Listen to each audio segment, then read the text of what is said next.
سورہ طٰہٰ کی آیت نمبر 90 سورہ طٰہٰ کا 5واں رکوع 16ویں پارے کا 14واں رکوع۔ اللہ رب العالمین نے ارشاد فرمایا وَلَقَدْ قَالَ لَهُمْ هَارُونُ مِنْ قَبْلُ، اور بے شک ان سے ہارون نے اس سے پہلے کہا تھا، یا قومی، کہ اے میری قوم، انما فتنتم بہ، یوں ہی ہے کہ تم اس کے سبب فتنے میں پڑے تو اس بچڑے کو نہ پوجو۔ وَإِنَّ رَبَّكُمُ الرَّحْمَنُ، اور بے شک تمہارا رب رحمان ہے، فَاتَّبِعُونِی، تو میری پیروی کرو، وَأَطِیعُوا أَمْرِی، اور میرا حکم مانو۔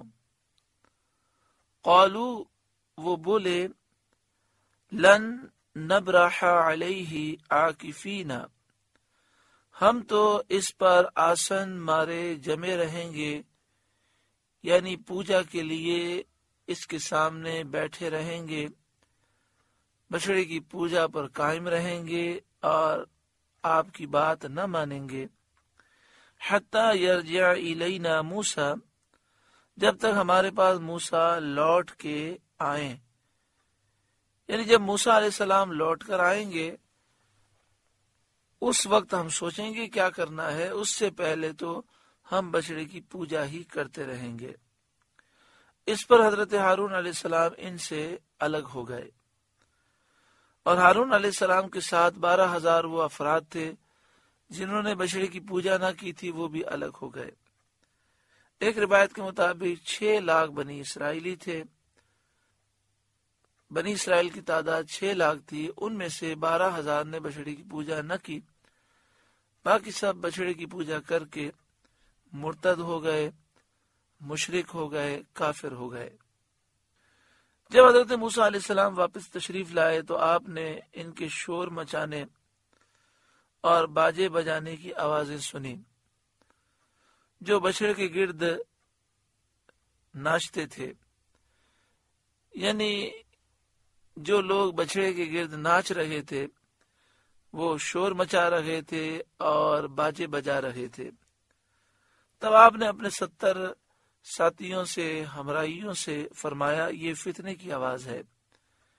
جب قریب پہنچے اور حضرت ہارون علیہ السلام کو دیکھا تو غیرت دینی سے، جو کہ آپ کی فطرت تھی، اللہ نے آپ کو دینی غیرت عطا فرمائی تھی، غیرت دینی سے جوش میں آ کر حضرت ہارون کے سر کے بال سیدھے ہاتھ میں اور آپ کی داڑھی شریف الٹے ہاتھ میں پکڑی۔ قال، موسیٰ نے کہا، یا ہارون، اے ہارون، ما منعک اذ رأیتہم ضلوا، آپ کو کس بات نے روکا تھا جب آپ نے انہیں گمراہ ہوتے دیکھا تھا، اللہ تتبعنی، کہ میرے پیچھے آتے اور مجھے خبر دیتے۔ جب انہوں نے آپ کی بات نہ مانی تو آپ مجھ سے کیوں آ کر نہ ملے، کہ آپ کا ان سے جدا ہونا بھی ان کے حق میں ایک زجر ہوتا، تنبیہ ہوتا۔ افعصیت امری، تو کیا آپ نے میرا حکم نہ مانا؟ قال، حضرت ہارون نے کہا، یبن ام، اے میرے ماں جائے، اے میری ماں کے بیٹے۔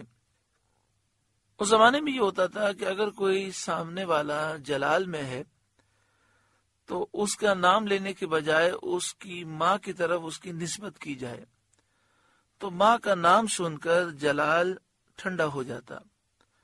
تو اس لیے حضرت ہارون نے یہ نہیں کہا اے موسیٰ یا اے میرے والد کے بیٹے، یہ نہیں فرمایا، بلکہ کہا یبن امہ، اے میرے ماں جائے، یعنی اے میری ماں کے بیٹے۔ لا تأخذ بلحیتی ولا برأسی، نہ میری داڑھی پکڑیں نہ میرے سر کے بال پکڑیں، آپ یہ میرے بال چھوڑ دیں۔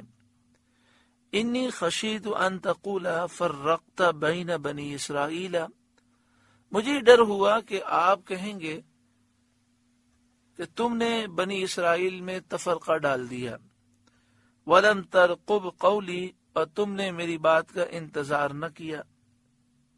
یعنی میں نے خیال کیا کہ اگر میں انہیں زیادہ روکوں گا تو جنگ ہوگی، اور 12,000 افراد سے یہ لاکھوں افراد جنگ کریں گے، اس میں کتنے مارے جائیں گے، اور آپ کہیں گے کہ تم نے میرا انتظار نہ کیا.